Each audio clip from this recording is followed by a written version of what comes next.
Most empires die slowly. They erode across decades, hollowed out by the slow accumulation of internal contradictions, fiscal collapse, military overextension, the quiet withdrawal of loyalty from a center that can no longer hold. The end, when it finally comes, is less a dramatic rupture than the official acknowledgement of a process that has already been underway for a generation. You can see it coming. Historians can trace the fault lines, draw the timelines, and point to the precise moment when the trajectory became irreversible. But the empire we are entering tonight does not follow that pattern. The empire we are entering tonight did not decline. It did not transform into something else. It did not retreat into a smaller version of itself. It did not survive in some diminished but recognizable form. It was obliterated, and it was obliterated with a speed that remains, even now, one of the most astonishing events in the entire history of the ancient world. At its height, this empire was, by almost every measure available to the ancient world, the most formidable political and military organization that had ever existed on Earth. Its armies had swept from the Persian Gulf to the Mediterranean coast, from the highlands of Anatolia to the banks of the Nile. Its kings had constructed palaces of such scale and splendor that every contemporary observer who described them struggled to find adequate language. Its engineers had built aqueducts and irrigation systems of genuine sophistication. Its libraries had gathered the intellectual production of a civilization going back 2,000 years. And from the absolute peak of that power, from the moment when no army on Earth could challenge it in open field, it took approximately 15 years for the whole edifice to become rubble. Ash and silence. The cities burned. The populations were scattered across foreign lands. The palaces collapsed into themselves and were buried under the weight of their own ruins. The language that had been spoken in those throne rooms, chanted in those temples, pressed into clay by the finest scribal minds of the age, that language eventually died. And when the armies of Alexander's successors marched through the region 2 centuries after the fall, they passed the grass-covered mounds that had once been Nineveh and Nimrud without the slightest recognition of what lay beneath their feet. They were walking over the buried remains of the greatest empire the world had yet seen. And they did not know it. That is not a metaphor for historical forgetting. That is a literal description of what happened. The obliteration was so complete, so total, that the physical locations of the empire's greatest cities were erased from human memory within a few generations of their destruction. This is the story of Assyria, and it is one of the most extraordinary stories in the long and crowded history of the ancient world. What makes the Assyrian story so compelling is not simply the scale of what was built and the speed of what was lost, though both of those things are remarkable enough on their own. What makes it genuinely important, genuinely worth the hours it takes to understand properly, is what the collapse reveals about the specific nature of the power that preceded it. The Assyrian Empire was not merely large. It was designed, with remarkable deliberateness, around a specific theory of how power works. The theory went something like this: if you make the cost of resistance high enough, and the demonstration of that cost vivid enough, and the reach of your military long enough, you can hold together an empire of any size through fear alone. You do not need loyalty. You do not need the consent of the governed. You do not need to give the peoples you have conquered any reason to prefer your rule to the alternatives. You only need to make the alternatives unthinkable. For a very long time, that theory worked. And then, with a speed that shocked the ancient world and still demands explanation today, it stopped working entirely. The fall of Nineveh in 612 BCE was not merely a military defeat. It was the implosion of an idea, the idea that power maintained purely through terror is stable power. The poets and prophets of the ancient Near East understood this immediately. The biblical book of Nahum, written in the decades before Nineveh's fall, and describing it in language of such anticipatory precision that later readers assumed it must have been written after the event, captures what the city's destruction meant to the peoples who had lived under Assyrian shadow for generations. Woe to the city of blood, full of lies, full of plunder. never without victims. That is not merely political commentary. It is the release of an accumulated grief and rage that had been building for 150 years across every territory that the Assyrian army had swept through. The joy with which the ancient Near East received the news of Nineveh's destruction was the concentrated emotional response of civilizations that had watched their cities burned and their populations marched into exile. And the totality of the destruction, the thoroughness with which the victors dismantled and burned and buried what had once been the largest city on earth, was the mirror image of what the Assyrians had done to others. Returned to them at last with the same systematic completeness. What follows is the full arc of that story, from the first cities of the land between the rivers, through the building of the most sophisticated military machine the ancient world had yet produced, through the reigns of kings whose names still echo in the oldest literature humanity possesses, to the burning of the city without rival and the long silence that followed. Dim the lights. Let the breath slow. The mounds are waiting. The world that produced the Assyrian Empire was not born in a single moment of inspiration. It was assembled across millennia, layer by layer, in a specific stretch of land that runs between two rivers in what is now the modern nation of Iraq. The Greeks called it Mesopotamia, the land between the rivers, referring to the Tigris and the Euphrates, which rise in the mountains of eastern Turkey and flow southeast toward the Persian Gulf, draining a watershed that encompasses most of modern Iraq and significant portions of Syria, Turkey, and Iran. These are not gentle rivers. They flood unpredictably, carry heavy silt loads, and historically created conditions in their lower reaches that were simultaneously among the most agriculturally productive on earth and among the most difficult to manage with consistency. But that tension between abundance and difficulty, between the river's gift and the river's caprice, was precisely what drove the organizational innovations that made Mesopotamia the birthplace of what we recognize as civilization in its earliest, most foundational forms.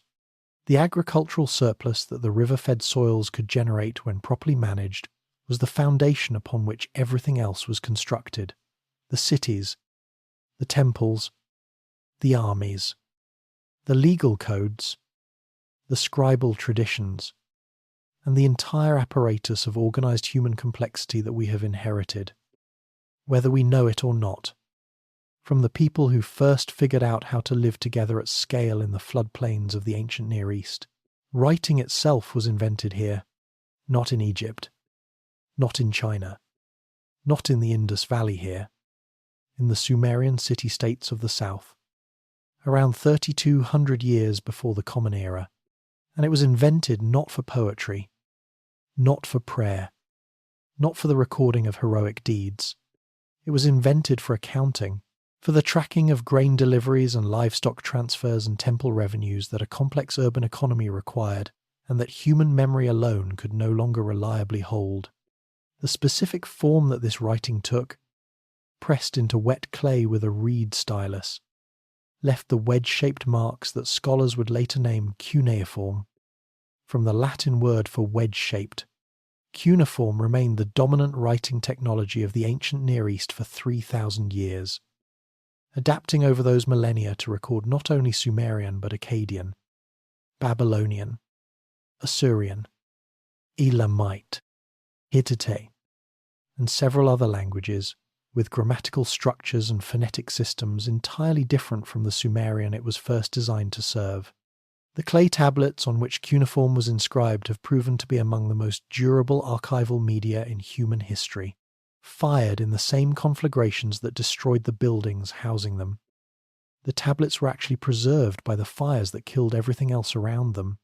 Tens of thousands of them survive today in museums around the world, giving historians of the ancient Near East a documentary record of unusual density, the business correspondence of merchants, the legal proceedings of courts, the love poetry of scribal students, the astronomical observations of palace diviners, all pressed into clay and baked hard by accident or intention 4,000 years ago. Assyria occupied the northern portion of this ancient world, centered on the upper Tigris River in the area around what is now the city of Mosul in northern Iraq. The region took its name from the city of Ashur, which sat on a promontory overlooking the Tigris with natural defensive advantages that made it a natural nucleus of power. The city was named for the god Ashur, a theological arrangement of unusual intimacy, in which the patron deity of the city and the supreme divine authority of the eventual empire were the same being, making the king's military campaigns simultaneously political acts and sacred obligations. In its earliest phases, the community at Ashur was neither a military power nor an imperial ambition. It was a trading centre, commercially engaged with the broader Mesopotamian world, and the old Assyrian period running from roughly 2000 to 1600 years before the Common Era was characterized primarily by merchants operating an extensive network across Anatolia, carrying tin and textiles from Assyria to Anatolian cities and returning with silver and gold. This commercial enterprise is documented in thousands of clay tablets recovered from the ancient Assyrian trading colony at Kultepe in central Turkey. The preserved business correspondence of traders conducting something entirely recognizable as long-distance wholesale commerce approximately 4,000 years ago. What is striking about these records is not their exoticism but their familiarity complaints about late deliveries, disputes over payment, anxious letters from partners waiting on expected shipments. The human texture of commerce has apparently changed very little in 4 millennia. The broader Mesopotamian world that Assyria emerged from and competed within was not a stable or peaceful environment. It was a landscape of competing city-states and shifting regional powers whose political arrangements were redrawn constantly through war, alliance, and dynastic succession. The great Babylonian Empire of the early 2nd millennium, the Empire of Hammurabi, who governed around 1750 years before the Common Era, and whose law code is among the most famous documents the ancient world produced, had dominated the region before its own decline and eventual conquest. The Hittite Empire of Anatolia, the Mitanni Kingdom of northern Syria, the expanding power of Egypt in the southwest. These were the great forces of the 2nd millennium Near East. And Assyria in this period was a regional power of moderate ambition, sometimes independent, sometimes subordinate to greater neighbours, slowly accumulating the institutional and military experience that would eventually allow it to surpass them all.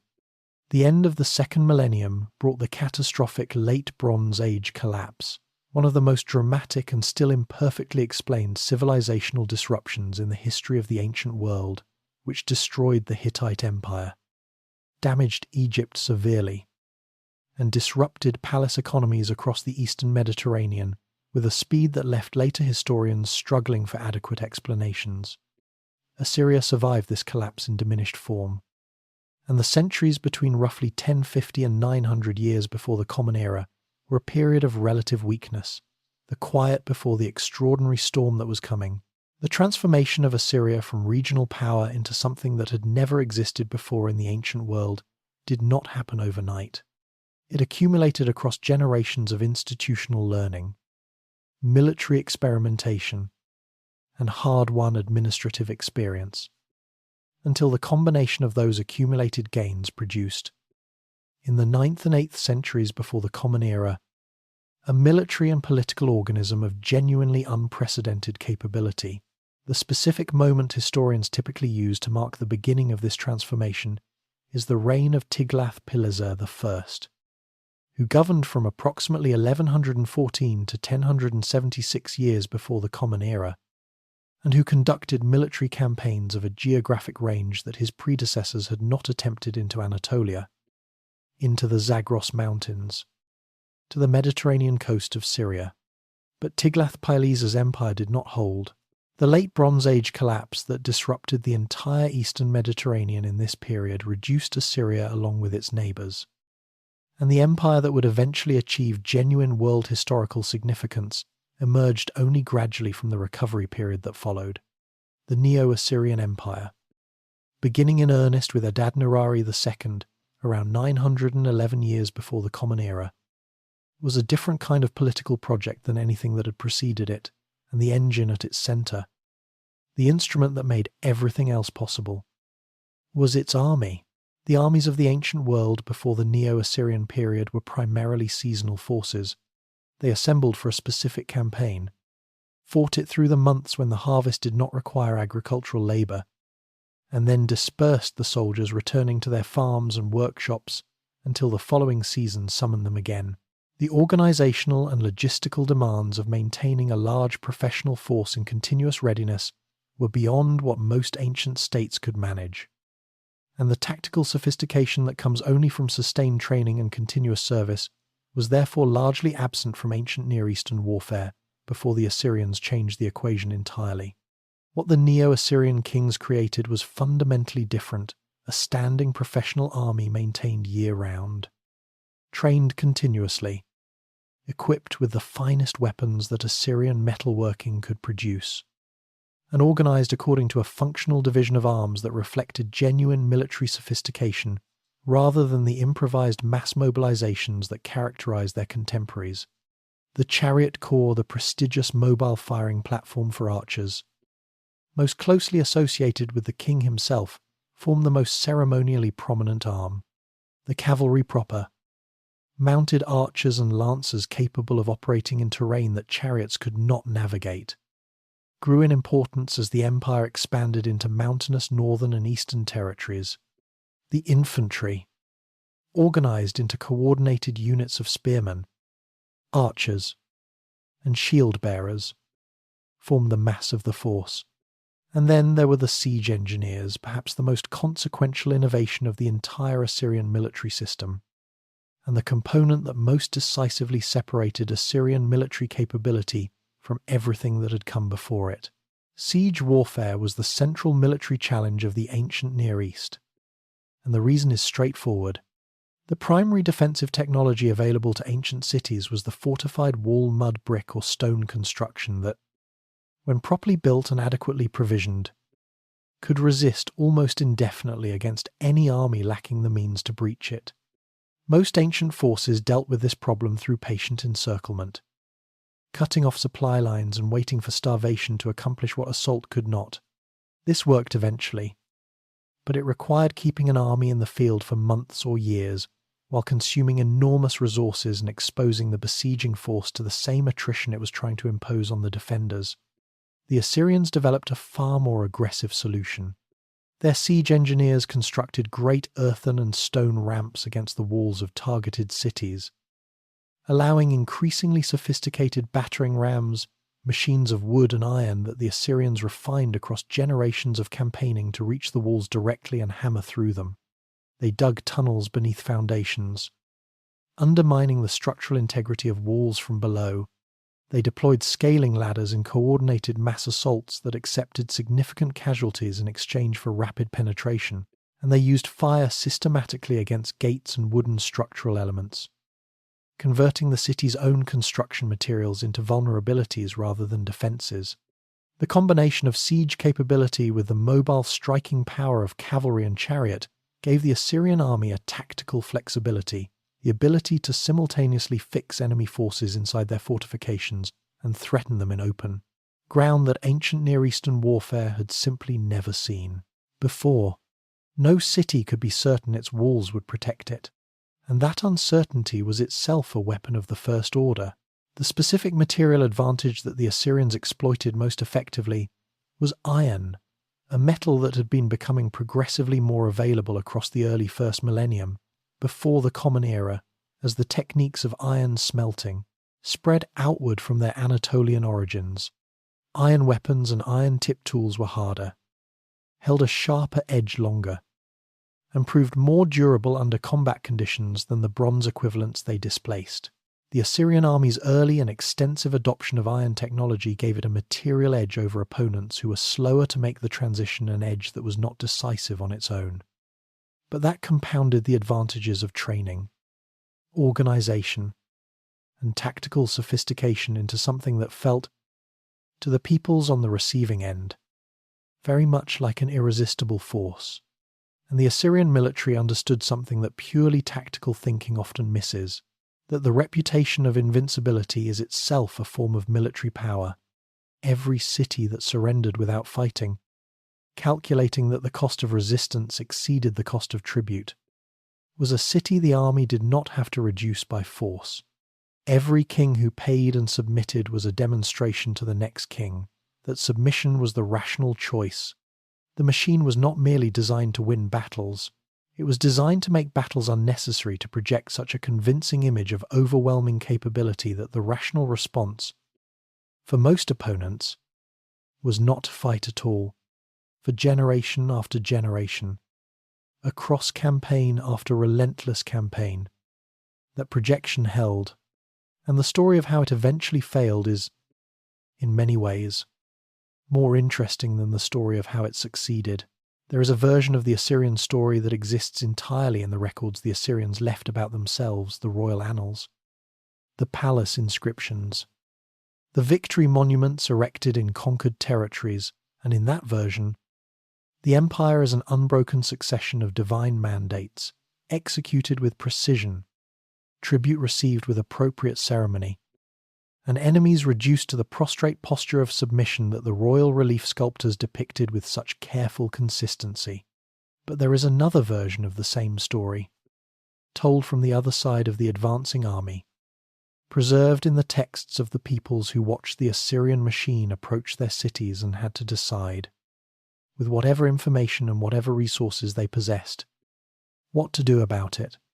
That version is harder to read, not because it is less documented, but because the documentation it exists in the prophetic books of the Hebrew Bible, the lament poetry of conquered peoples, the desperate diplomatic correspondence of kings trying to form coalitions against a power that had already destroyed most of their potential partners, carries an emotional weight that the clinical precision of the royal annals deliberately suppress. The experience of living in the shadow of the Assyrian Empire was, for the peoples of the ancient Near East across 150 years of imperial expansion, one of the defining conditions of existence. And understanding what that experience felt like from inside is essential to understanding what the empire actually was. The small kingdoms of the Syro-Palestinian corridor Israel, Judah, Damascus, the Phoenician cities of the coast, the Philistine city-states of the southwest, occupied perhaps the most uncomfortable geographic position in the ancient Near East, wedged between Assyria to the northeast and Egypt to the southwest, on the only viable land route connecting Mesopotamia to Africa. They were perpetually caught between the two great powers whose competition for regional dominance made the corridor simultaneously strategically indispensable and chronically threatened. These kingdoms were not politically naive. They had watched their neighbours absorbed into the Assyrian system one by one, and they understood with clarity what they were dealing with. Their responses varied with their specific circumstances and their specific kings. Some chose early submission and tribute payment, calculating correctly that cooperation was cheaper than resistance. Others attempted to build coalitions of sufficient combined strength to deter Assyrian aggression, with mixed and generally disappointing results, and some made the repeatedly fatal mistake of appealing to Egypt for military support that Egypt repeatedly promised and rarely delivered with the speed or scale that the crisis required. The prophet Isaiah, writing in Jerusalem during the period of maximum Assyrian pressure on Judah in the late 8th century before the Common Era, describes the approaching Assyrian army in terms that capture the specific quality of terror it generated among the people who watched it advance. None of them tired or stumbling, none slumbering or sleeping, the specificity of the description. The belt not loosened, the sandal strap unbroken, suggests someone trying to convey to an audience the thing that made the Assyrian force different from any army they had previously encountered. It's inhuman. Mechanical consistency. The ordinary populations of conquered territories experienced the Assyrian Empire primarily through two mechanisms, and both deserve careful examination because they illuminate the specific logic of a system that was brutal in its execution and sophisticated in its design. The first was tribute extraction. The demands that Assyrian kings placed on vassal states were, by the standards of the period, genuinely heavy silver and gold in specified quantities, horses and mules for the military machine, luxury goods that demonstrated submission through their very specificity, grain and provisions that fed the army on its next campaign, These demands were not negotiated in any meaningful sense of the word. They were enforced by the precise understanding that failure to pay invited the military response that every vassal king had already watched applied to the predecessors who had made the same calculation incorrectly. The political arithmetic was simple and brutal. The cost of payment against the cost of what happened to people who did not pay. Most kingdoms, most of the time, chose payment. The second mechanism was deportation, the forced removal of populations from conquered territories and their resettlement in distant parts of the empire. Far from every landscape and community and shrine and ancestral grave that constituted home. The scale was extraordinary. Royal annals record deportations of tens and sometimes hundreds of thousands of people from single campaigns. And while these figures almost certainly contain some propagandistic inflation, the archaeological and documentary evidence confirms that the deportations were real, large, and systematically organized. The populations typically removed were the skilled artisans, the military and administrative elites, the economically productive classes, precisely the people most capable of organizing resistance, and precisely the people whose skills the Assyrian imperial economy could most productively absorb.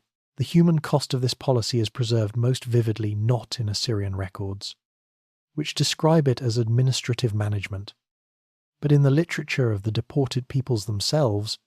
The Psalms of the Hebrew Bible include what may be the most compressed and most devastating literary expression of what displacement felt like from inside the image of exiles sitting by foreign rivers.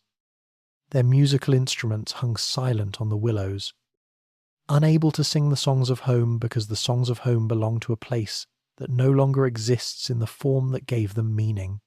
This poetry was composed in response to the Babylonian deportation of Judah, a generation after the Assyrian Empire's fall, but it captures an emotional reality that the Assyrian deportation system had been creating across the Near East for a century and a half before the Babylonians continued the practice, and the psychological dimension of Assyrian warfare extended beyond the physical act of deportation into the deliberate architecture of fear that the empire maintained around its military reputation. The flayed bodies displayed on the walls of conquered cities, the impaled prisoners lining the approach roads to the Assyrian capitals, the meticulously carved palace reliefs depicting in precise detail exactly what happened to populations that resisted these were not incidental byproducts of military violence. They were communications, addressed to every king and every city in the region who might be weighing resistance against submission. The message was specific, consistent, and extraordinarily effective. The cost of fighting is this. The cost of surrendering is tribute. The empire that built this system understood human psychology with a clarity that is still uncomfortable to acknowledge. Because it worked so well for so long, there is a temptation, when examining the Assyrian Empire through modern eyes, to read its military campaigns purely as exercises in political ambition and resource extraction, a powerful state expanding, because expansion brought wealth and security, dressing its conquests in religious language because that was the rhetorical convention of the age. That reading is not entirely wrong, but it misses something essential about how the Assyrian imperial system actually functioned, and how the people within it, kings and scribes and soldiers and priests alike, genuinely understood what they were doing. The religious framework of Assyrian royal power was not a costume draped over a secular ambition.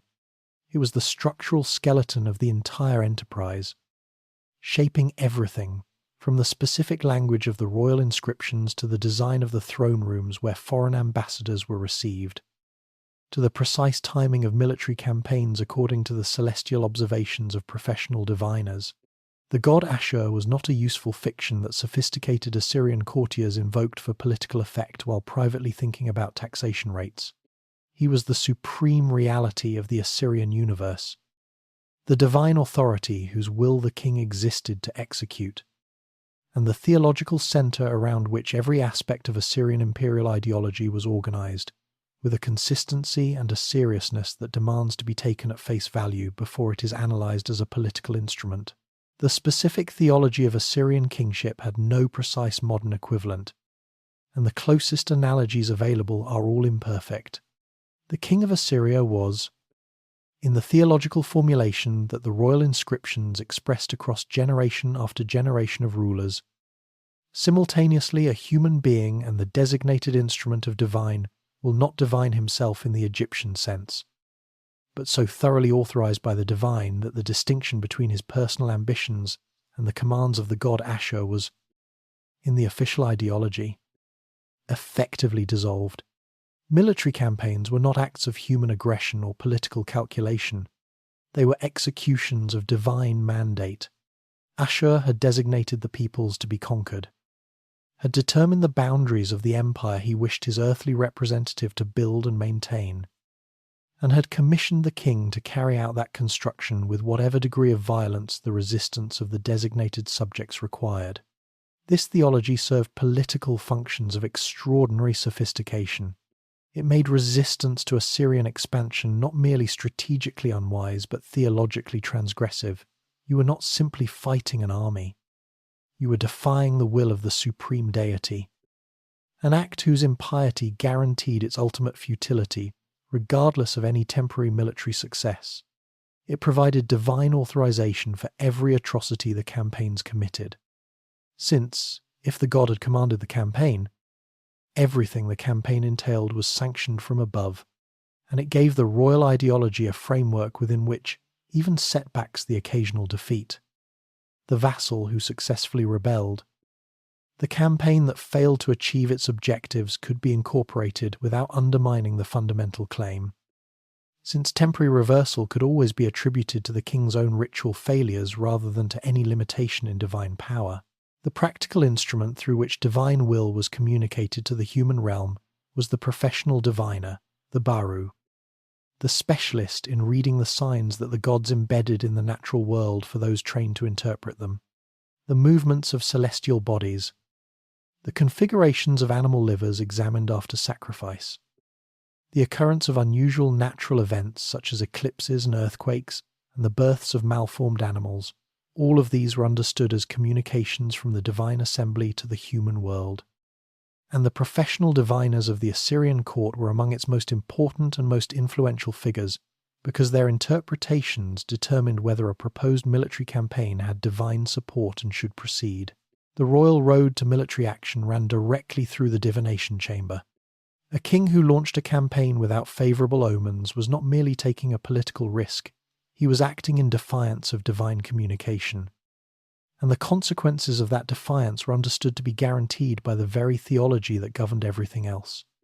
The omen series called Enuma Anu Enlil, named from its opening words, meaning when Anu and Enlil runs to approximately 70 tablets and contains thousands of formulas correlating specific celestial observations with specific predicted outcomes. It is simultaneously a religious text, a scientific record in the ancient sense of a systematic empirical compilation, and an administrative manual for royal decision-making. The library that Ashurbanipal would later assemble at Nineveh contained large numbers of these omen texts, precisely because the knowledge they encoded was an operational necessity for the functioning of the Assyrian state. Not an intellectual luxury indulged by curious scholars, the New Year festival, called the Akitu, was the most important ritual event in the Assyrian religious calendar, and its specific form and significance illuminate the theological architecture of the entire imperial system. The festival celebrated the renewal of the king's relationship with Ashur and with the broader divine assembly, involving ritual acts through which the king's authority was symbolically confirmed for another year and the cosmic order re-established after the dangerous ambiguity of the year's turning.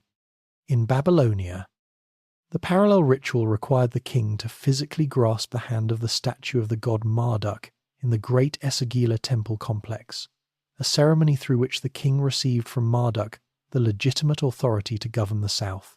Assyrian kings who claimed authority over Babylonia were therefore required to perform this Babylonian ritual, which created the remarkable situation of the military conquerors of Mesopotamia needing the symbolic authorization of the religious tradition of the people they had conquered.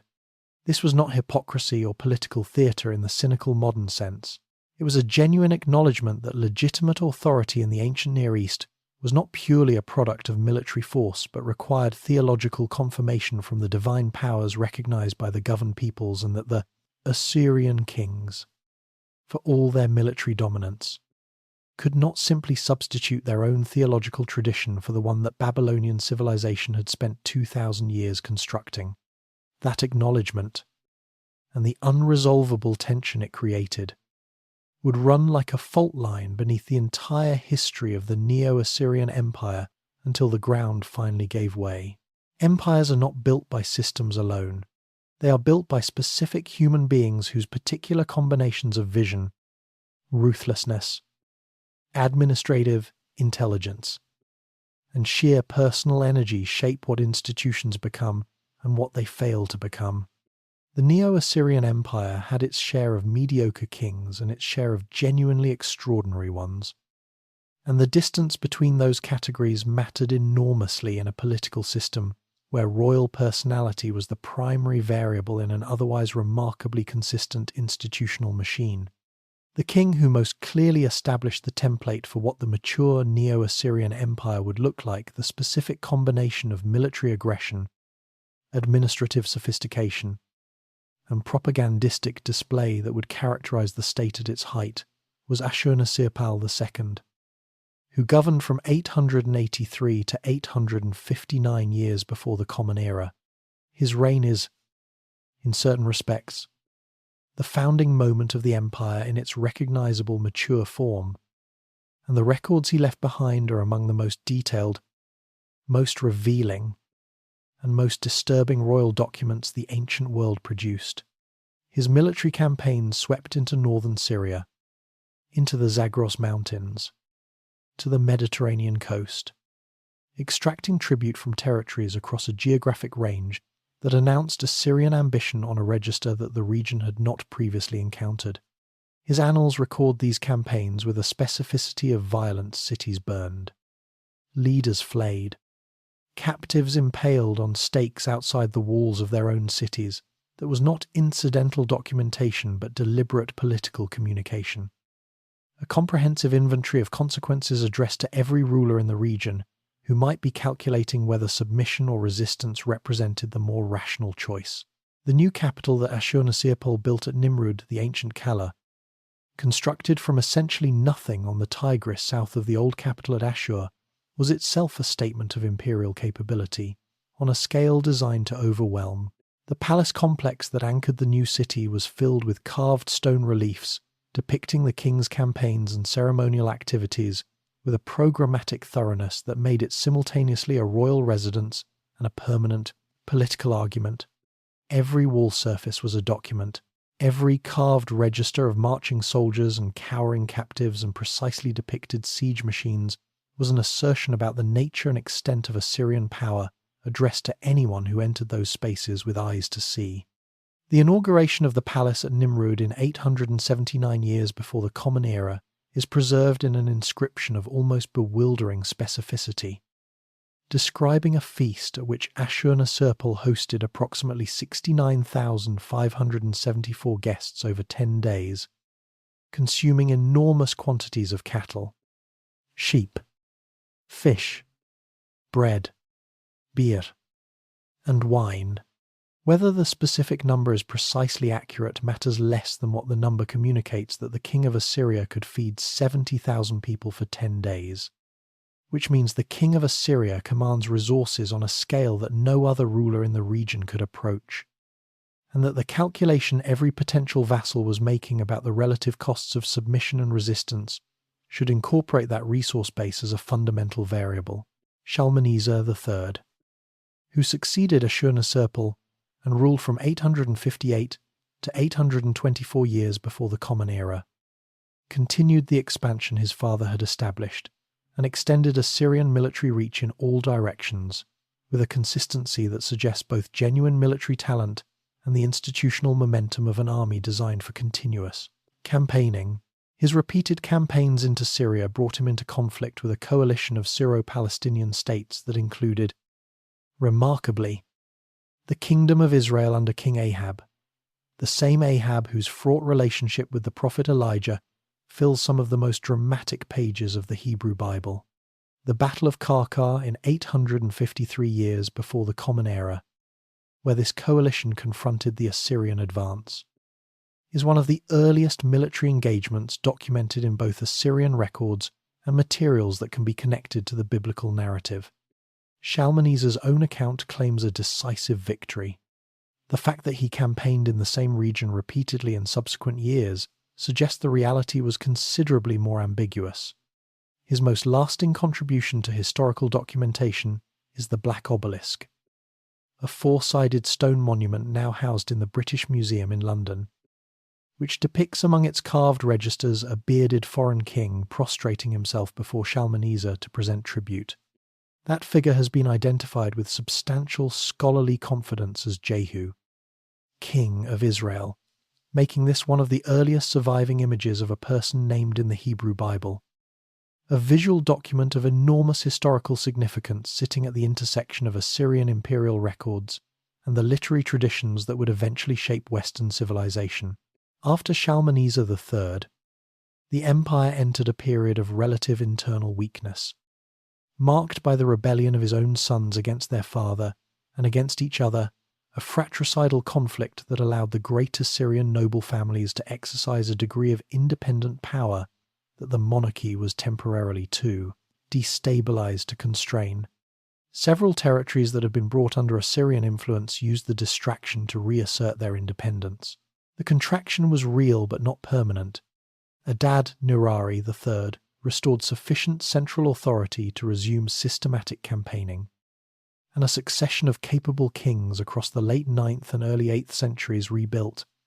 Assyrian reached steadily before the throne passed to the figure who would transform the empire's administrative foundations more completely than any military campaign could. Tiglath-Pileser III came to power in 745 years before the Common Era, apparently through a coup whose specific circumstances the sources preserve with characteristic ambiguity, and immediately demonstrated the quality that would define his entire reign: a systematic, structural intelligence that identified problems at their roots rather than their symptoms. The vassal system that his predecessors had relied upon conquered territories left under their existing rulers who paid tribute and nominally acknowledged Assyrian overlordship was adequate when the empire was small enough for the king's personal military attention to reinforce those arrangements regularly. As the empire grew and distances increased, the calculation that vassal kings made about whether the moment was right to stop paying and test Assyrian resolve became progressively more tempting. Tiglath-Pileser's answer was the provincial system, the conversion of vassal kingdoms into directly administered provinces under Assyrian governors appointed by the crown, paying taxes rather than tribute, governed according to Assyrian administrative norms, and connected to the imperial centre by a communication network fast enough to allow genuine oversight. It was one of the most consequential administrative innovations in the history of the ancient world. There is a structural logic to imperial expansion that the Assyrian case illustrates with unusual clarity, and it is a logic that contains, embedded within its own mechanics, the seeds of eventual catastrophe. An empire built on the systematic demonstration of military power requires continuous demonstration to remain credible. The moment the demonstrations pause, the moment the army stops moving and the tribute stops flowing in new quantities from newly conquered territories, the entire edifice of fear upon which the system rests begins to develop cracks that the empire's enemies are always watching for. The Neo-Assyrian Empire was, in this sense, a machine that could not stop without immediately beginning to fall apart. Every campaign that succeeded created new frontiers requiring military attention. Every new province incorporated into the administrative system added new administrative demands on a bureaucracy that was always operating near the boundaries of its capacity. Every deported population resettled in a new location created a new community of the displaced, whose loyalty to the imperial system depended entirely on the continued credibility of Assyrian military power. The empire was not merely expanding because its kings were ambitious, though they were. It was expanding because the specific design of the system made expansion the only available alternative to contraction. And contraction, in the Assyrian imperial logic, was indistinguishable from collapse. Sargon II, who ruled from 722 to 705 years before the Common Era, embodied this logic with extraordinary energy. Sargon came to power in the immediate aftermath of the fall of Samaria, the capital of the northern Israelite kingdom, which his predecessor Shalmaneser V had besieged, and which Sargon inherited in the process of falling as he took the throne. His annals record the deportation of 27,290 Israelites to locations across the Assyrian Empire to Hala, to the Habor River, to the cities of the Medes. These were the people that later Jewish tradition would call the lost tribes of Israel, a designation that captures the emotional reality of what deportation meant to the community it destroyed, even if it misrepresents what actually happened to the individuals involved. They were not lost in any geographic sense. They were resettled in specific locations that the documentary record partially identifies, absorbed into the administrative and economic fabric of the empire, and gradually assimilated into the populations around them in the way that forcibly displaced communities throughout history have been assimilated. Their specific identity as Israelites dissolved not by deliberate cultural erasure so much as by the slow erosion of the community bonds that sustained that identity when the community itself was scattered and the land that had given it meaning was no longer accessible. The efficiency with which the Assyrian deportation system accomplished this dissolution was, from the perspective of imperial management, one of its most valuable features. From the perspective of the people it was applied to, it was a form of cultural annihilation that the biblical record treats with full justification. A catastrophe. Sargon's military campaigns extended in every direction simultaneously, with a comprehensiveness that suggests both genuine strategic vision and the institutional momentum of a military machine that had been optimized for continuous deployment. He campaigned against Urartu in the north, the powerful kingdom of the Armenian highlands that had been the most persistent challenge to Assyrian dominance of the upper Tigris region, conducting in 714 years before the Common Era one of the most celebrated campaigns in Assyrian military history, a rapid strike deep into Urartian territory that bypassed the heavily defended frontier positions, struck at the heartland directly, destroying the sacred city of Musasir and carrying off the statue of the Urartian god Haldi, along with an inventory of temple treasures so extensive that Sargon recorded it in a letter to the god Ashur that reads like a catalogue of astonishment at the scale of what had been taken. He campaigned against the Medes and other Iranian peoples of the east, extending Assyrian administrative reach into territories that would eventually produce the empire's most dangerous enemies. He campaigned repeatedly in the west and south, managing the always complicated relationships of the Syro-Palestinian corridor and the perennial problem of Babylonia, with the combination of military force and political calculation that Mesopotamian imperial management required.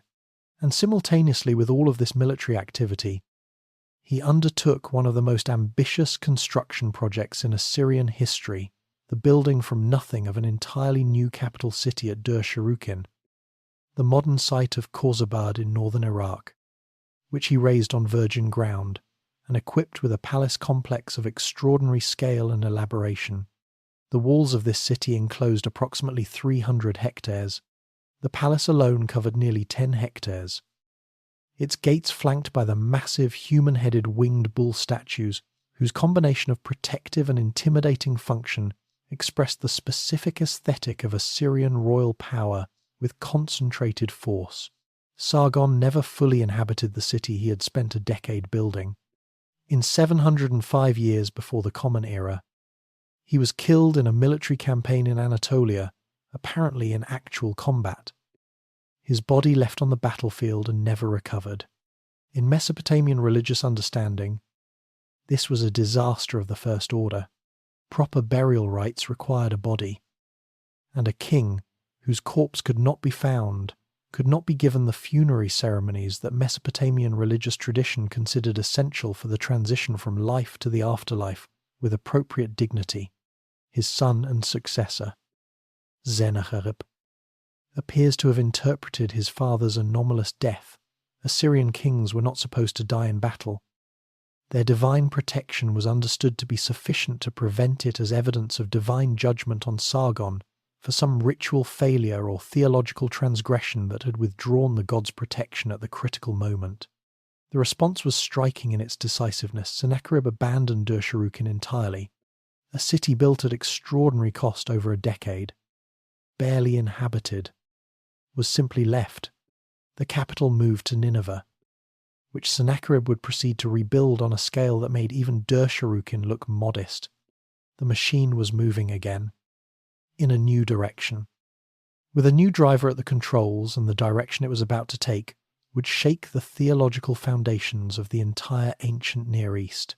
Of all the Neo-Assyrian kings, Sennacherib is the one whose personality emerges from the historical record with the most dramatic force. He was a man of violent energy and genuine aesthetic ambition, in roughly equal measure, a king who could order the systematic destruction of the most sacred city in Mesopotamian religious tradition and simultaneously compose, in the royal inscriptions describing his building projects at Nineveh, some of the most technically precise and genuinely evocative architectural writing that the cuneiform tradition produced. He is the Assyrian king most familiar to readers of the Hebrew Bible, where his campaign against Judah in 701 years before the Common Era appears in the books of Kings and Isaiah, with a narrative detail and emotional immediacy that makes him more vivid than almost any other figure from the book. Ancient Near East outside the biblical tradition itself, and he is the king whose single most consequential act, the deliberate, systematic destruction of Babylon in 689 years before the Common Era, created a theological wound in the body of Mesopotamian civilization, so deep and so serious that his successors would spend decades trying to repair it, with consequences that rippled through the political and religious history of the region, long after Sennacherib himself had been murdered by his own sons in the temple where he went to worship. He is, in short, a figure of Shakespearean complexity, a builder and a destroyer, a military genius and a theological transgressor, a king whose greatest achievement and greatest catastrophe were expressions of the same relentless, uncompromising nature. The reconstruction of Nineveh that Sennacherib undertook after abandoning his father's capital at Dur-Sharrukin was a project of ambition so extravagant that even by Assyrian standards, which had established a very high baseline for extravagance in royal construction, it stands apart. He called the result the city without rival, and the physical evidence of what he built justifies the boast. The palace complex at Nineveh, which Sennacherib himself named the palace without equal, a title that combined genuine pride with the specific political function that Assyrian palace building always served, covered an area of approximately 5 hectares and contained at least 80 rooms whose walls were lined with carved stone reliefs depicting the king's campaigns and hunting expeditions in a continuous narrative that, if the panels were laid end to end, would extend for kilometres. The city's outer walls ran for approximately 12 kilometres, pierced by 18 monumental gates whose approaches were guarded by the colossal lamassu that announced Assyrian royal power to every traveller approaching from any direction. The water supply system that fed the city and its elaborate gardens, which some scholars have argued represents the original of the Hanging Gardens tradition later attributed to Babylon, was an engineering achievement of genuine sophistication, bringing water from the foothills of the Zagros Mountains through a system of canals and aqueducts whose construction Sennacherib documented with the technical precision of a man who genuinely understood what his engineers had accomplished and wanted posterity to appreciate it. His campaign against Judah in 701 years before the Common Era is among the most thoroughly documented military operations in the entire ancient Near East, with detailed accounts surviving on both the Assyrian side in the royal annals and in the magnificent carved relief sequence depicting the siege of Lachish, the great Judean fortress city, which represents one of the most detailed and historically informative pieces of military art from the ancient world and on the Judean side. In the biblical books of Kings and Isaiah, the campaign arose from the standard Assyrian problem of vassal management. Hezekiah, king of Judah, had joined an anti-Assyrian coalition and stopped paying tribute, the same calculation that had destroyed the northern kingdom of Israel 2 decades earlier. and that Assyrian power made consistently and catastrophically dangerous. Sennacherib's campaign devastated the Judean countryside with thoroughness that both the Assyrian annals and the archaeological evidence at destroyed Judean sites confirm. His annals claim the capture of 46 fortified cities and the deportation of over 200,000 people. Jerusalem itself, however, was not taken. Sennacherib's own annals describe shutting Hezekiah up like a bird in a cage, language that describes a siege rather than a conquest, and that conspicuously avoids claiming the city's capture. The biblical account attributes the Assyrian withdrawal to divine intervention, the death of 185,000 Assyrian soldiers in a single night. Whatever actually happened before Jerusalem's walls, and historians have proposed everything from a negotiated tribute payment to an outbreak of disease in the Assyrian camp, the city survived, and that survival would carry consequences reaching forward across 2.5 millennia of religious history. The destruction of Babylon in 689 years before the Common Era was the act that defined Sennacherib's reign in the memory of the ancient world and that distinguishes him from every other Assyrian king. Babylon had been a persistent source of political resistance to Assyrian rule throughout the Neo-Assyrian period, too sacred to simply govern as another province, too rebellious to leave unsupervised, too culturally prestigious to destroy without paying a theological price that the destroyer might not survive. Sennacherib paid that price with apparent deliberateness, as though he had calculated the theological consequences and decided to proceed anyway. His armies destroyed the temples and the ziggurat. They carried the statue of the god Marduk to Assyria, a theological act of extraordinary aggression, equivalent to capturing the divine authority of Babylon itself. They flooded the ruins using the city's own canal system to wash what remained into the river. And Sennacherib then composed royal inscriptions attempting to justify the destruction as divinely sanctioned, arguing that Marduk himself had authorized the city's obliteration. A theological argument requiring considerable creativity, given that the primary home of the invoked deity was the city being destroyed. The shock that reverberated across the Mesopotamian religious world was profound and lasting. Sennacherib was murdered in 681 years before the Common Era, stabbed by his own sons while at prayer in a temple, the specific irony of a king killed in an act of worship, after having destroyed the worship of others, was not lost on ancient commentators. The man who had burned the house of a god died in the house of a god, by the hands of his own blood. Every empire has its irresolvable contradiction, the structural tension built into the foundation that no administrative cleverness or military force can permanently eliminate, that keeps reasserting itself across generations with the patience of geology until it finally finds the crack through which the whole edifice collapses. For the Roman Empire, it was the question of succession and the impossibility of institutionalizing the transfer of absolute personal power without creating the conditions for perpetual civil war. For the Mongol Empire, it was the tension between the nomadic military culture that produced its conquests and the settled administrative requirements of governing what those conquests had won. For the Neo-Assyrian Empire, the irresolvable contradiction was Babylonia, and it deserves sustained examination, because it was not simply a political problem of a rebellious province that better governance might have solved. It was a cultural and theological problem whose roots went deeper than any administrative solution could reach, and whose persistence across the entire history of the empire ultimately provided the crack through which the Babylonian-Median alliance drove its final, fatal wedge. Babylonia. The southern portion of Mesopotamia, centered on the city of Babylon on the Euphrates, was older than Assyria as a political entity and incomparably more prestigious in the religious and cultural imagination of the entire Mesopotamian world. This was not mere sentiment. It was a hard political fact that every Assyrian king eventually had to confront. Regardless of how many Babylonian rebellions they had suppressed, or how thoroughly their armies had demonstrated Assyrian military superiority, the specific source of Babylonian cultural authority was the god Marduk and the theological tradition built around him, the Enuma Elish, the Babylonian creation epic. which established Marduk as the king of the gods and Babylon as the center of the divine order from which all legitimate authority in the human world ultimately derived.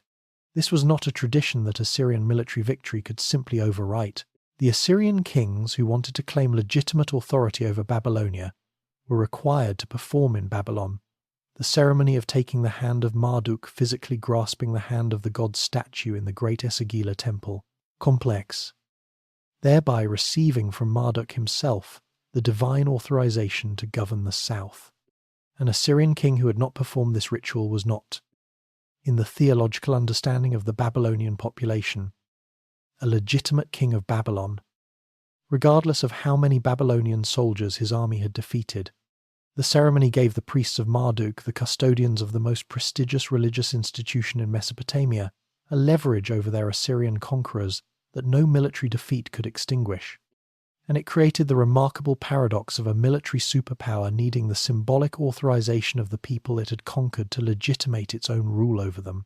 The scribal and scholarly traditions of Babylonia compounded this dynamic further.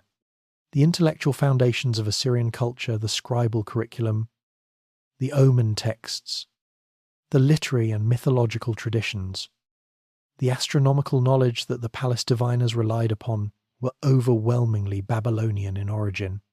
Assyrian scholars were trained in Babylonian methods. Assyrian libraries collected Babylonian texts, and Assyrian kings demonstrated their cultural legitimacy partly by their patronage of Babylonian temples and their command of Babylonian literary traditions.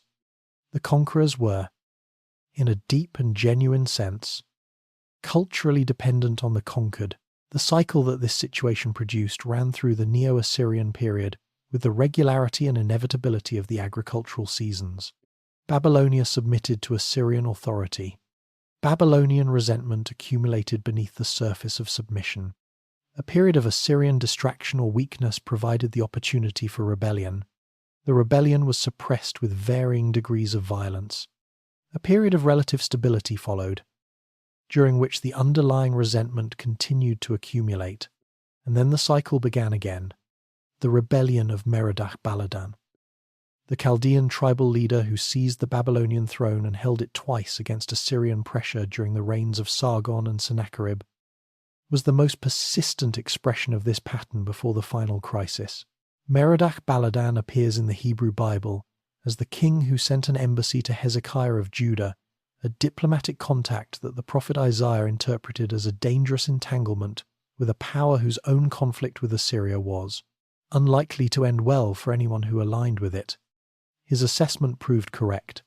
Merodach-Baladan was ultimately driven from Babylon by Sennacherib's military pressure, but the Chaldean tribal networks he represented remained intact, and the tradition of Babylonian resistance to Assyrian rule that he embodied survived him. The destruction of Babylon by Sennacherib in 689 years before the Common Era was, in this context, not a solution to the Babylonian problem, but the most extreme possible expression of the frustration. It generated an act of destruction that achieved the opposite of its intended effect by transforming Babylon from a rebellious province into a martyred sacred city whose very ruins indicted the regime responsible for them, Esarhaddon, who came to the throne in 680 years before the Common Era after suppressing the rebellion of the brothers who had murdered their father Sennacherib, understood this dynamic with a clarity that his predecessors had lacked and responded to it with the most politically sophisticated act of his reign, the deliberate, systematic rebuilding of Babylon. It was a project that required theological creativity as well as organizational energy, since it meant implicitly acknowledging the error of Sennacherib's destruction without directly criticizing a father whose memory royal ideology required to be honored. The solution the royal inscriptions arrived at was elegant. The destruction of Babylon had been the will of the gods, who had been angered by the city's own sins, and the time appointed for its desolation had now passed, and the gods themselves had commanded its restoration.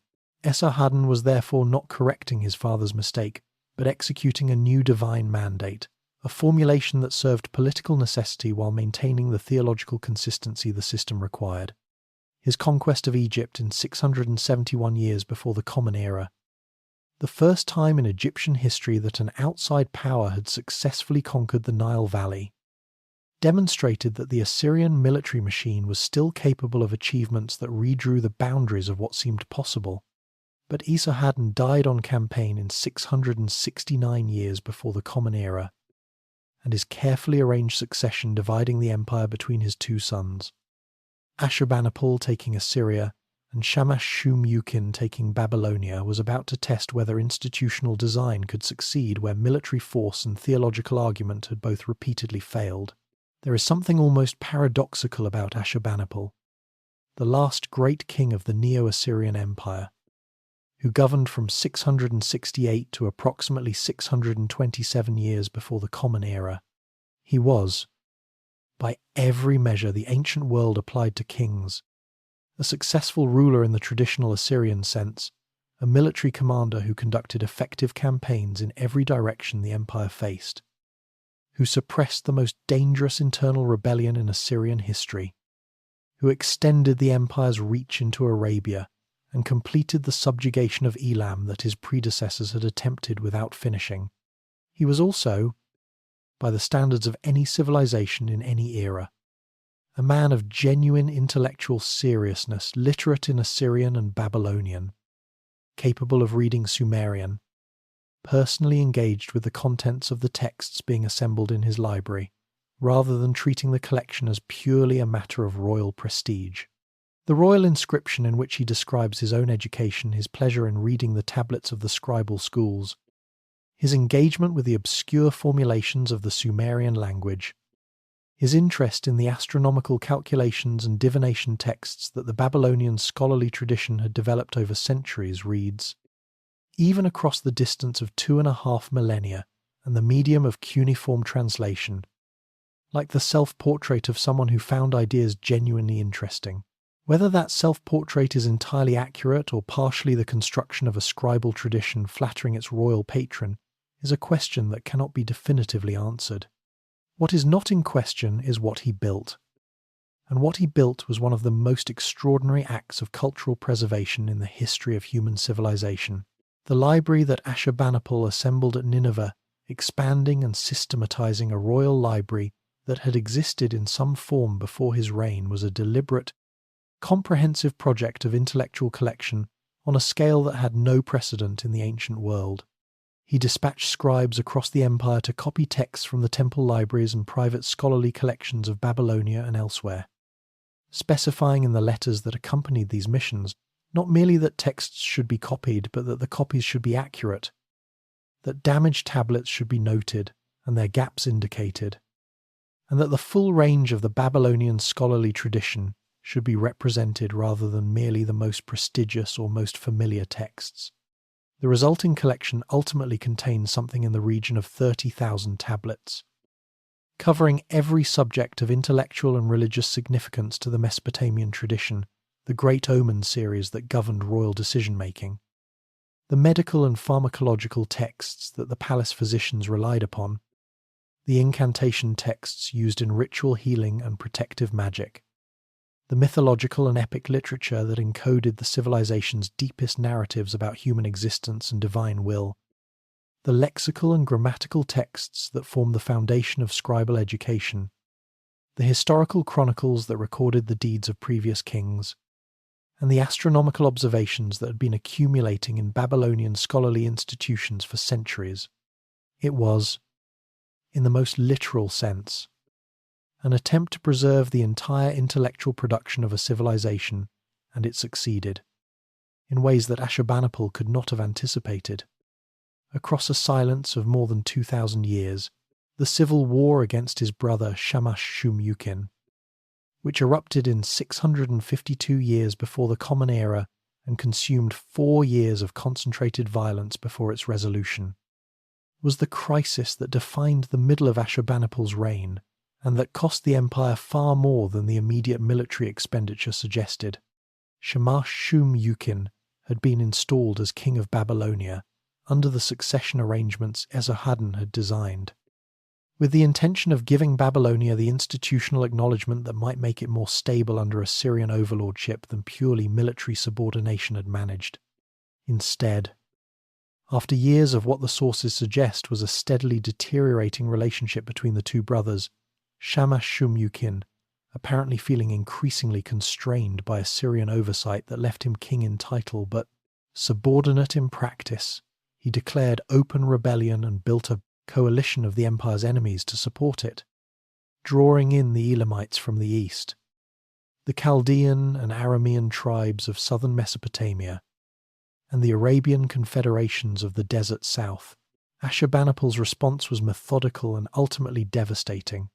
He besieged Babylon, disrupted its agricultural hinterland, and reduced the city through the slow violence of starvation rather than direct assault.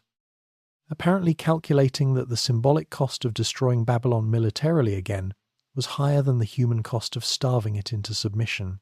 Shamash-Shum-Ukin died in 648 years before the Common Era, when he apparently burned himself in his palace as it fell a death that the Assyrian sources describe with the detail of witnessed fact. The last act of a king who had gambled the oldest city in the world on a rebellion that the military realities of the situation had probably made unwinnable from the beginning. The campaigns that followed the suppression of the rebellion against Elam, against the Arabian confederations, the continued management of the Western territories, and the Egyptian vassals whose independence was gradually reasserting itself, maintained the outward appearance of imperial capability, while concealing a structural deterioration that was not yet visible in the records.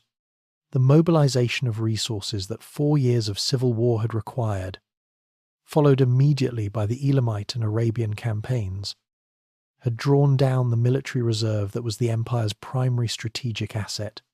The frontiers that required continuous military attention to remain stable had been neglected while the army concentrated in the south. Within the administrative system, the sustained demands of the preceding decades were generating the institutional fatigue that long-running empires develop, not through spectacular failures, but through the gradual erosion of the capacity that sustains everything else.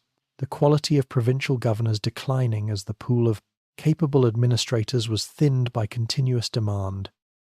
The tax revenues that funded the military beginning to reflect the agricultural disruption that decades of campaigning had produced across the empire's most productive regions. The communication network that allowed the centre to monitor and respond to peripheral problems beginning to slow as the administrative machinery aged. Ashurbanipal died around 627 years before the Common Era, and the succession crisis that followed his death would expose every one of these hidden fractures simultaneously, with consequences that moved faster than anyone in the ancient world had imagined possible. Among the 30,000 tablets that Ashurbanipal's scribes collected and copied and organized in the library at Nineveh, one text stands apart from all the others, not because it was the most administratively important, not because it encoded knowledge that the palace diviners needed for their daily work of reading divine will from celestial phenomena, but because it asked questions that no administrative text ever asks, and that no amount of military power can answer.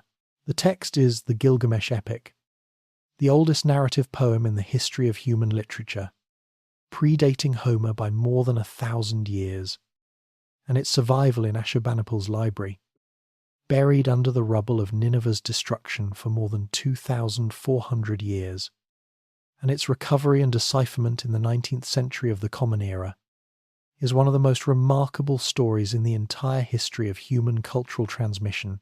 The standard Babylonian version of the poem that Ashurbanipal's scribes copied runs to approximately 3,000 lines of cuneiform verse distributed across 12 tablets, telling the story of Gilgamesh, king of the city of Uruk, a figure of legendary history who appears in the ancient Sumerian king lists as a real ruler of the early 3rd millennium before the Common Era, and who accumulated around his name, over the following 2,000 years of literary elaboration, the richest body of mythological and narrative material in the ancient Near East.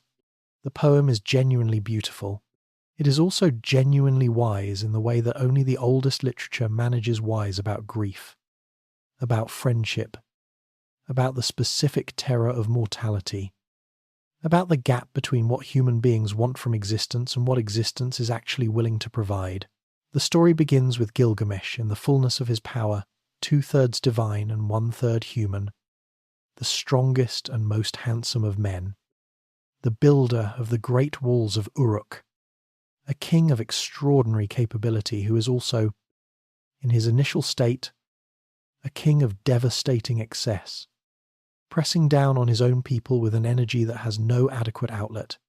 The gods respond by creating Enkidu, a wild man raised among animals, civilized through his encounter with human culture, and sent to be Gilgamesh's equal, the counterweight that the world requires, because Gilgamesh without a match is a force without direction. Their first meeting is a battle. Their recognition of each other as equals transforms immediately into something deeper. They become friends with a depth and an intimacy that the poem describes with a directness that is striking even by modern standards. Gilgamesh loving Enkidu as a wife, the two of them sleeping side by side, the bond between them presented as the most important relationship either has ever experienced. Together they seek adventure, travelling to the cedar forest to kill the monstrous Humbaba, returning to Uruk to reject the dangerous romantic advances of the goddess Ishtar and slay the bull of heaven that she sends in her fury. These are the deeds of heroes, and they are described with the energy and the pleasure in physical courage that heroic literature across every culture celebrates. But the poem is building towards something that heroic celebration alone cannot contain.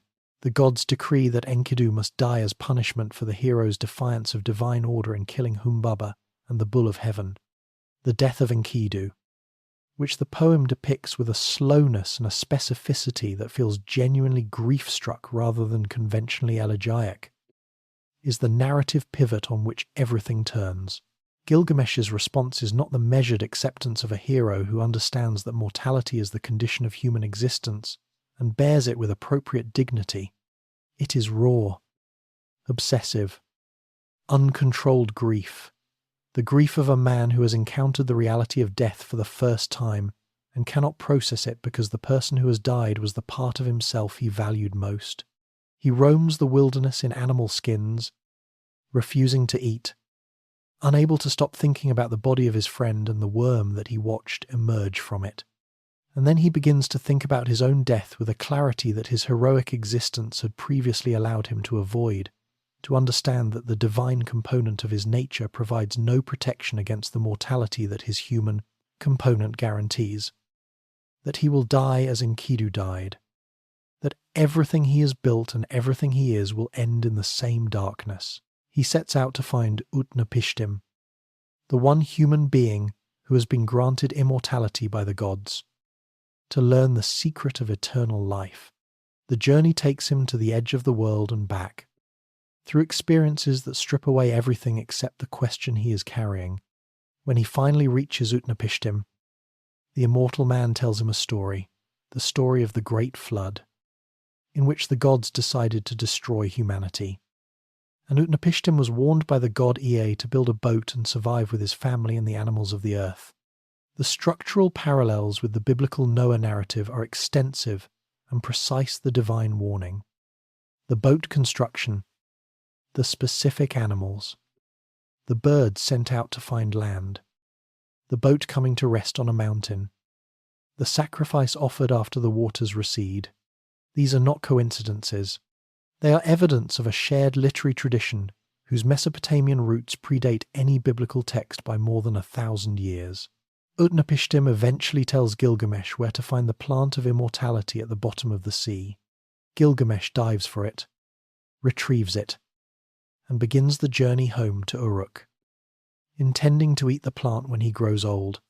While he sleeps beside a pool, a serpent rises from the water and steals the plant, shedding its skin as it disappears. The ancient explanation for why serpents renew themselves while humans cannot. Gilgamesh weeps, and then he returns to Uruk, and the poem ends with him looking at the city walls he built, understanding at last that this, the walls, the city, the work of human hands that outlasts any individual life, is the only immortality available to mortal beings, and that it is, perhaps, enough.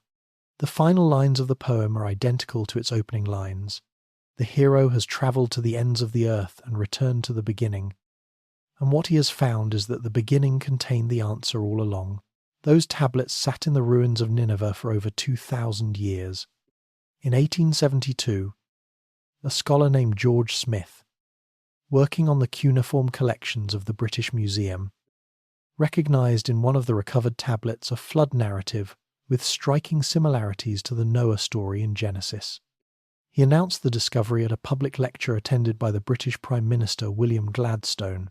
The newspaper that funded his subsequent expedition to Nineveh to find the missing portion of the tablet, the Daily Telegraph, got their money's worth. Smith found the missing fragment within a week of arriving at the site.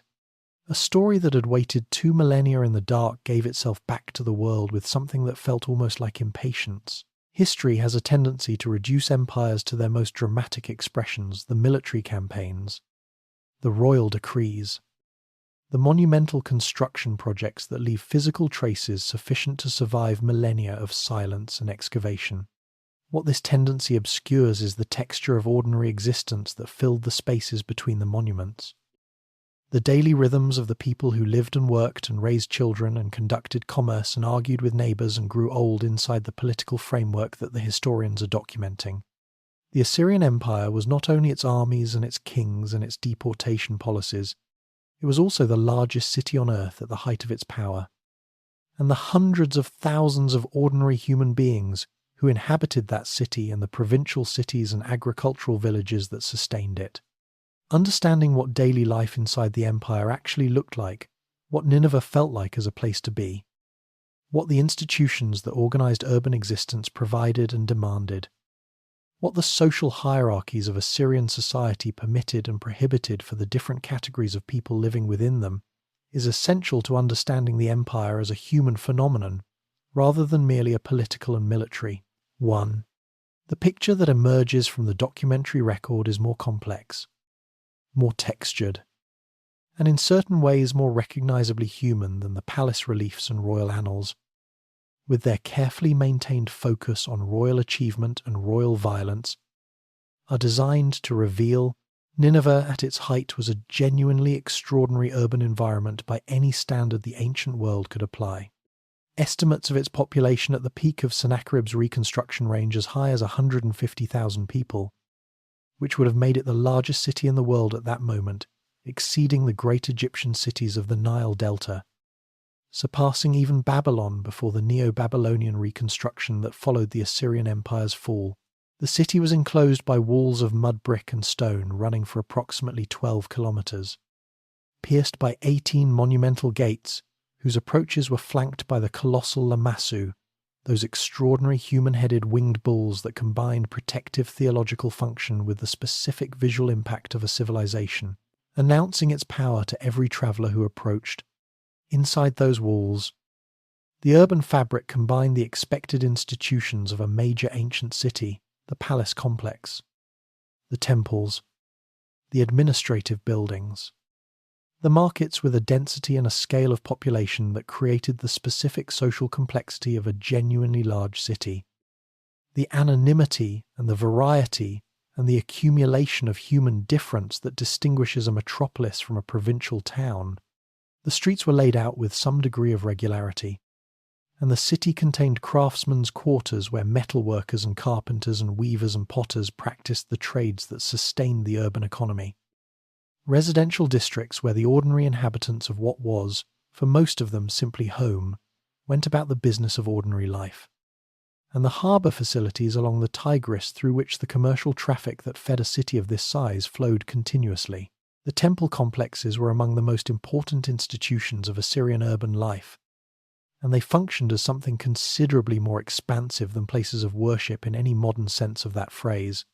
The great temple complexes of the Assyrian cities were land-holding economic institutions of the first order, owning agricultural land in the surrounding countryside, managing the processing and storage of agricultural products, employing large numbers of craftsmen and agricultural workers, maintaining the scribal schools where writing was taught and the administrative records that the institution required were kept. The scribes who worked in these temples and in the royal palaces were the intellectual elite of Assyrian society, and their training illuminates a world of genuine scholarly seriousness. Learning to write cuneiform was a years-long process of disciplined memorization and practice. The student scribe had to master hundreds of signs, each capable of representing multiple values in the context-dependent way that Mesopotamian writing required, and had to absorb the conventions of a scribal tradition stretching back more than 2,000 years. The curriculum included not only the technical skills of writing, but the literary traditions, the omen texts, the mathematical and astronomical knowledge that made a fully trained scribe a genuine polymath by ancient standards, someone who could compose a royal inscription, calculate an eclipse, interpret a liver omen, and copy an ancient Sumerian poem with equal facility. These were not narrowly specialized technicians. They were the keepers of everything the civilization knew about itself and about the world, and their institutional position at the center of both religious and administrative life gave them an influence that extended well beyond the scribal school and the tablet archive. The women of the Assyrian Empire appear in the historical record in ways that illuminate both what they were capable of within the system and the constraints within which that capability was required to operate. The Middle Assyrian laws, dating from approximately the 12th century before the Common Era, are among the most detailed legal documents of the ancient Near East regarding the status of women, and they paint a picture of a society in which women's legal position was substantially governed by their male relatives and husbands, in which the veil functioned as a marker of respectable social status prescribed for the wives and daughters of free men and prohibited for slaves and prostitutes, and in which the penalties for violations of sexual and social norms were severe and specifically gendered. Yet the same legal tradition documented women as property owners, as parties to commercial contracts, and as subjects of specific legal protections against certain forms of abandonment and abuse. The royal women of the Assyrian court, the queen mothers, the principal wives, the women of the royal household exercised significant political influence, as documented in the correspondence that the cuneiform archives preserve. Letters from queens to kings and to provincial governors that reveal women navigating the political landscape of the empire with considerable sophistication. Commercial life ran through the city and across the empire through networks of traders and merchants documented in clay tablets of considerable economic sophistication contracts for the sale and loan of silver. Records of caravans moving goods across enormous distances. Administrative inventories of the palace storehouses that show the movement of vast quantities of commodities into and out of the royal economy. Inside those walls, beneath the shadow of the lamassu, ordinary existence continued, with all its familiar textures of work and family and commerce and grief and celebration, the human content of an empire that its own records were largely designed to obscure. The carved stone reliefs that lined the corridors and filled the throne rooms of the Assyrian palaces are, depending on how you approach them and what you bring to the encounter, either the most impressive body of political art the ancient world produced, or the most comprehensive visual record of organized violence in the history of human image-making, and the most honest response to them is probably to hold both of those assessments simultaneously, because the thing that makes them so politically effective is inseparable from the thing that makes them so morally difficult.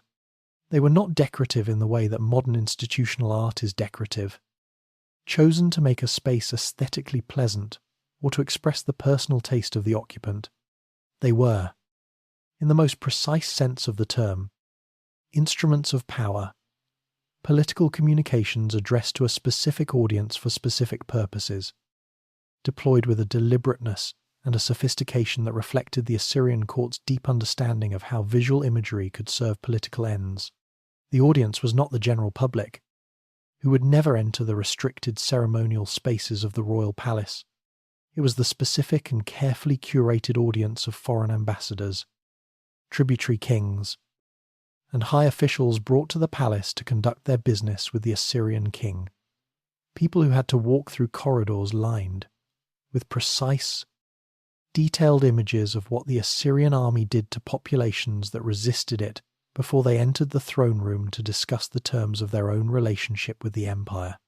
The sequencing was not accidental.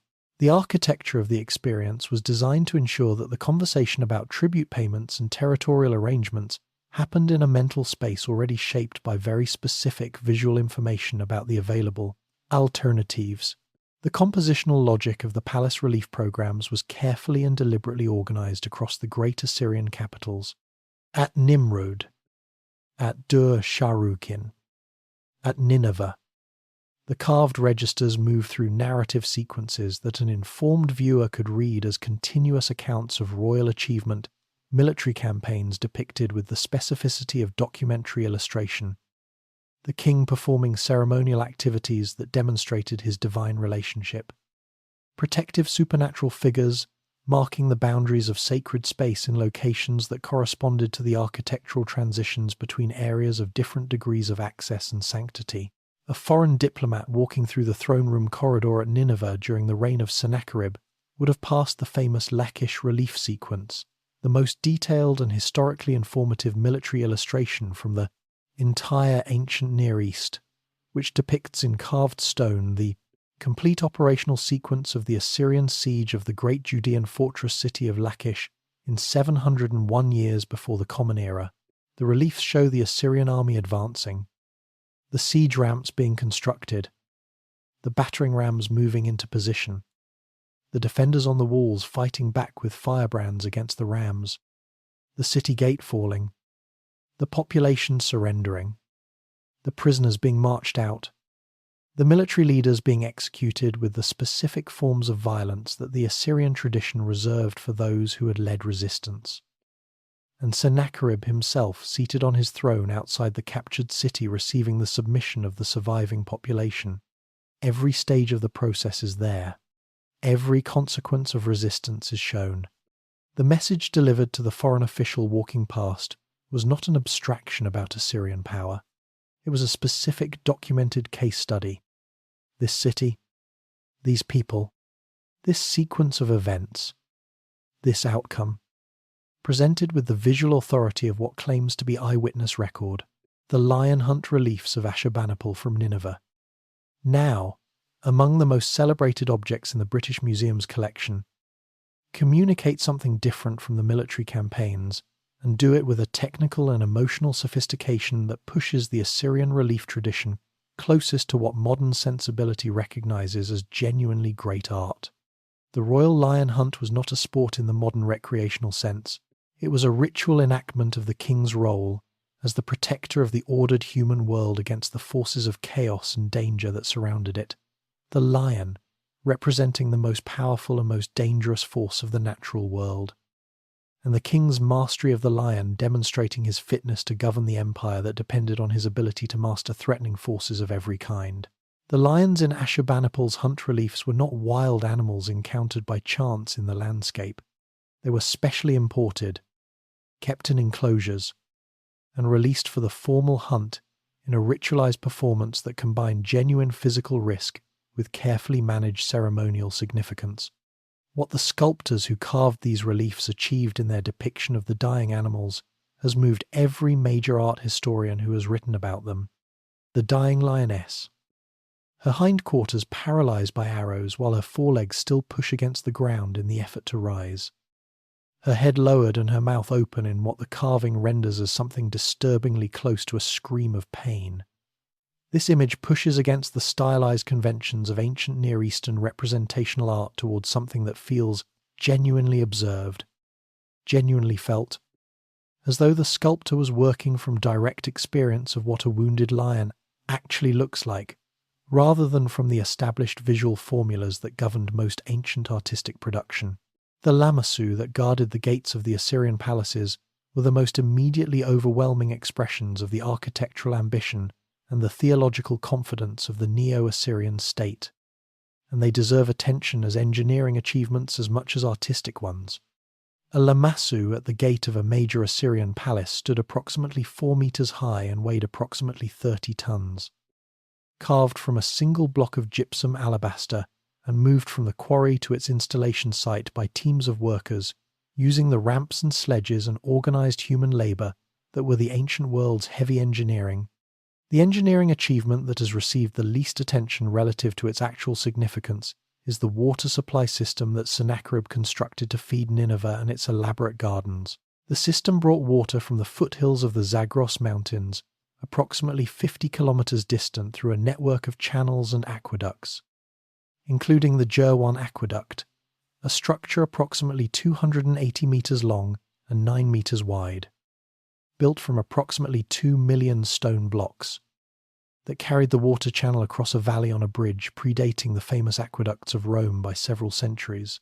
Sennacherib's own inscription describing its construction is among the most technically detailed of all the Assyrian royal documents, a record of hydraulic engineering written by a king who clearly understood what his engineers had accomplished and wanted that understanding preserved. The gardens these waters nourished, with their exotic plants brought from across the empire and their carefully managed microclimate, have led some scholars to propose that Nineveh, not Babylon, was the original location of the Hanging Gardens, one of the 7 wonders of the ancient world, possibly attributed to the wrong city by a Greek tradition that had already forgotten what Nineveh was. The succession crisis that followed Ashurbanipal's death around 627 years before the Common Era was the match dropped into a structure that had been quietly accumulating combustible material for decades. 2 of his sons, Ashur-etil-Ilani and Sennacherib, contested the throne almost immediately, followed by a third claimant, Sennacherib, in a period of dynastic instability lasting approximately 5 years, during which the Assyrian military and administrative machine was turned inward against itself at the precise moment when every frontier of the empire required sustained outward attention. The great provincial governors whose loyalty to the throne had been the operational foundation of the imperial system found themselves navigating a succession dispute without a clear, legitimate winner, making the calculations that people in positions of dependent power always make when the authority they depend on becomes uncertain: hedging, waiting, conserving resources that in a stable period would have been directed outward toward the empire's defense. The tribute flows that financed the military machine slowed. The garrisons that maintained Assyrian presence in the more distant provinces were not reinforced on the schedule that continuous frontier management required. And in the territories beyond the frontiers, in Babylonia and in the mountains to the north and east, the people who had been watching the Assyrian machine with the patient attention of those who have spent generations looking for the moment when its guard might drop began to understand that the moment they had been waiting for had arrived. In Babylonia, a Chaldean tribal leader named Nabopolassar had been serving as a provincial official under Assyrian administration, a man with direct experience of how the Assyrian system worked from inside, with networks of relationship across southern Mesopotamia, and with the political intelligence to recognize that the succession crisis in Nineveh represented an opportunity that the history of Babylonian resistance to Assyrian rule had never previously produced in quite this form.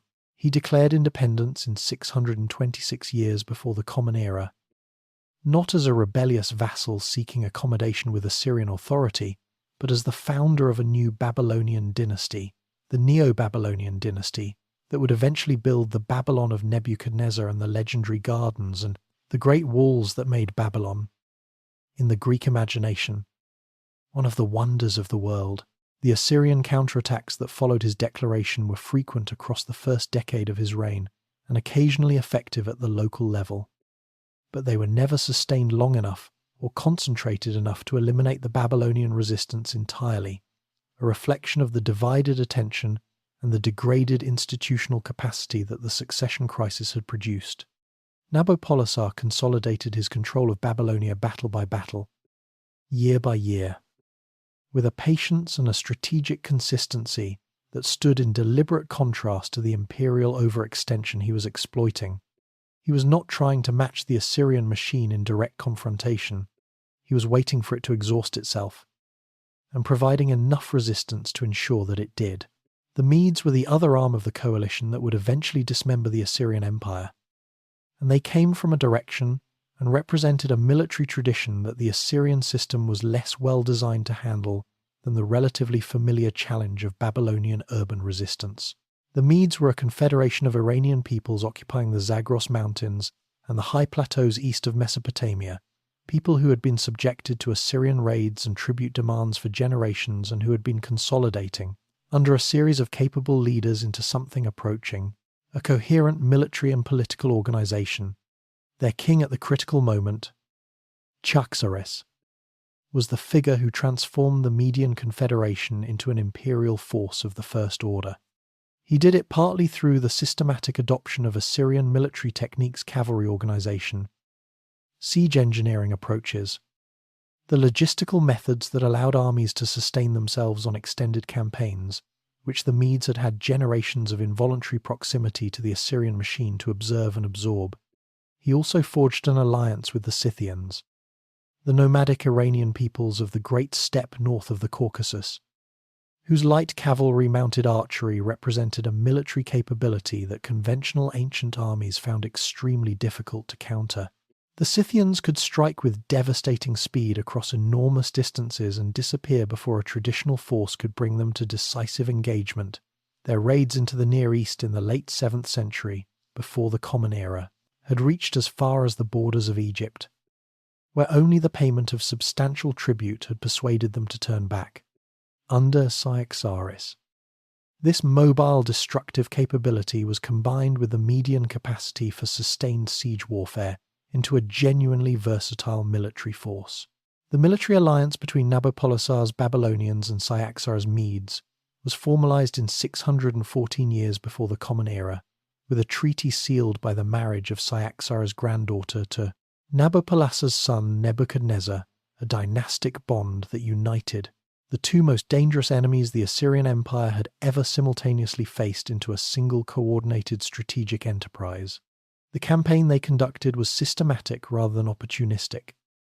Each major Assyrian city targeted in sequence with concentrated force, rather than the dispersed, simultaneous pressure that the Assyrian military had itself typically applied to its own enemies. Ashur, the original Assyrian capital and the religious center from which the entire theological framework of Assyrian imperial ideology derived its authority, fell to the Medes in 614 years before the Common Era. Cyaxares reportedly held a commemoration in the ruins, while Nabopolassar was still en route to assist, and the treaty between them was concluded in the rubble of the city that had given the empire its name and its god. Nineveh, the city without rival, fell in 612 years before the Common Era, after a siege that the Babylonian Chronicle documents with a concision that makes the finality more devastating than elaboration could achieve. Sennacherib, the last Assyrian king to reign in Nineveh, died in the city's fall. A remnant Assyrian force under Ashurbanipal II retreated to Haran in northwestern Mesopotamia, sustained briefly by Egyptian military support from Necho II, who had correctly calculated that a powerful Babylonian empire was a worse strategic outcome for Egypt than a weakened Assyrian remnant. The attempt to reverse what had happened failed completely. Haran fell in 610 years before the Common Era. An Assyrian and Egyptian counterattack in 609 years before the Common Era failed to retake it. The last organized Assyrian political entity ceased to exist. 15 years from the first crack to the final silence, and the greatest empire the ancient world had yet produced was gone. The completeness of the Assyrian obliteration is something that requires a moment of genuine stillness to absorb. This was not a civilization that transformed into something else, that survived in diminished form, that preserved its identity through the adaptation strategies that conquered peoples throughout history have developed to maintain cultural continuity under foreign domination. The Assyrian Empire was erased physically, linguistically, institutionally, theologically, with a thoroughness that has few parallels in the entire history of human civilization. The Aramaic language that the empire's own policies of population mixing had spread across the Near East as a practical administrative lingua franca gradually displaced the Assyrian language that had been spoken in the throne rooms of Nineveh and pressed into clay by the finest scribal minds of the age. The god Ashur, in whose name the armies had marched and the cities had been burned and the prisoners had been impaled on the roads leading to the capital, was forgotten along with the institutional structure that had maintained his worship. The physical locations of the empire's greatest cities were buried under the accumulated debris of their own destruction and the slow work of centuries of wind and rain and the growth of grass over rubble, until the mounds that resulted gave no visible indication of what lay beneath them. When Xenophon led his famous army of 10,000 Greek mercenaries past the ruins of Nimrud in 401 years before the Common Era, barely 2 centuries after the city's destruction, he described the site in his account, called the Anabasis, as the remains of a great city that the locals called Larissa, preserving no memory of what had actually stood there. He was walking over the buried palace of Ashurnasirpal II, over the black obelisk of Shalmaneser, over the accumulated administrative records of a civilization that had once governed the known world. And he did not know it. The recovery of the Assyrian past is one of the great stories of 19th century scholarship and archaeological adventure, and it unfolded with a drama that the ancient kings, who understood the political value of spectacular revelation, would have appreciated. Austin Henry Layard, an English lawyer turned traveller and adventurer who began excavating the mounds opposite Mosul in 1845, discovered the ruins of Nimrud within days of beginning his work, and uncovered within weeks carved stone reliefs of a quality and a scale that had not been seen since the civilization that produced them had ceased to exist. The logistics of excavating and transporting objects of this size from the middle of what was then the Ottoman Empire to the British Museum in London were formidable, and Layard navigated them with the combination of personal energy, institutional support, and periodic improvisation that 19th century archaeological enterprise typically required. The palace of Sennacherib at Nineveh followed, and then the palace of Ashurbanipal, with its library of cuneiform tablets, tens of thousands of fragments, many damaged by the fires that had destroyed the building that housed them, but also, paradoxically, preserved by those same fires, which had baked the clay hard enough to survive 2.5 millennia of burial. The tablets were shipped to London and deposited in the British Museum, where the parallel work of deciphering the cuneiform script itself, an intellectual achievement of the first order, accomplished across the 1840s and 1850s by a small number of gifted linguists working largely independently toward the same solution, eventually gave historians access to the documentary record of a civilization that had been completely inaccessible for more than 2,000 years. The administrative and institutional legacy of the Assyrian Empire was absorbed and extended by the civilizations that succeeded it with a directness that the historical record makes unmistakable. The Neo-Babylonian Empire of Nebuchadnezzar, the immediate successor state in Mesopotamia, adopted the provincial administrative system, the deportation policy as a tool of imperial management, and the royal road and messenger network that had been the operational infrastructure of Assyrian governance, the Persian Empire of Cyrus and Darius, which absorbed both the Babylonian and the Median successor states in the 6th century before the Common Era and built the largest empire the ancient world had yet seen, larger even than the Assyrian, drew explicitly and systematically on the Assyrian administrative model. The satrap system that governed the Persian Empire's provinces was a development of the Assyrian provincial system rather than an independent invention. The Persian royal road network that Herodotus described with such admiration, connecting Susa to Sardis across thousands of kilometers with a speed of communication that astonished Greek observers, had direct Assyrian antecedents in the road and messenger systems that had allowed Nineveh to monitor and respond to events across an empire of comparable geographic extent. The Achaemenid Persian kings, who presented themselves as legitimate heirs of the great Mesopotamian royal traditions, were not merely adopting a rhetorical posture. They were building on institutional foundations that the Assyrian Empire had laid and the Babylonian Empire had maintained. The literary and religious legacy reaches further and runs deeper than the administrative one, and it connects the world that Ashurbanipal's scribes preserved in their clay tablets to the civilization that we inhabit today through channels that are not always visible, but that the evidence of the texts makes real. The Gilgamesh epic that the Library of Nineveh preserved the flood narrative that shares its structural and narrative bones with the Noah story in Genesis. The meditation on friendship and mortality, and the human need to build things that outlast individual lives, is part of the literary and theological inheritance that shaped the Hebrew Bible, and through the Hebrew Bible shaped the religious imagination of Judaism, Christianity, and Islam. The astronomical knowledge that Babylonian and Assyrian scholars had been accumulating in their omen texts and their celestial observation records across centuries was encountered by Greek scholars in the Hellenistic period and absorbed into the Greek astronomical tradition in ways that provided some of the intellectual foundation for the science that eventually produced the modern understanding of the cosmos. The mounds of northern Iraq still hold more than they have given back. The sites of Nimrud and Nineveh and Khorsabad have been only partially excavated, and the tablets and reliefs and administrative records that remain beneath the ground represent a documentary archive of extraordinary depth and significance. The winged bulls stand in their museums in London and Paris and Baghdad, patient and enormous, their human faces looking out at the visitors who pass before them with an expression that contains, if you allow yourself to read it, something between warning and invitation. The Tigris still flows past the place where Nineveh stood, indifferent as it has always been to the empires that have risen and collapsed on its banks. Somewhere in the dark beneath the grass-covered mounds, the cuneiform is waiting in the clay, patient as it has always been, holding what it knows,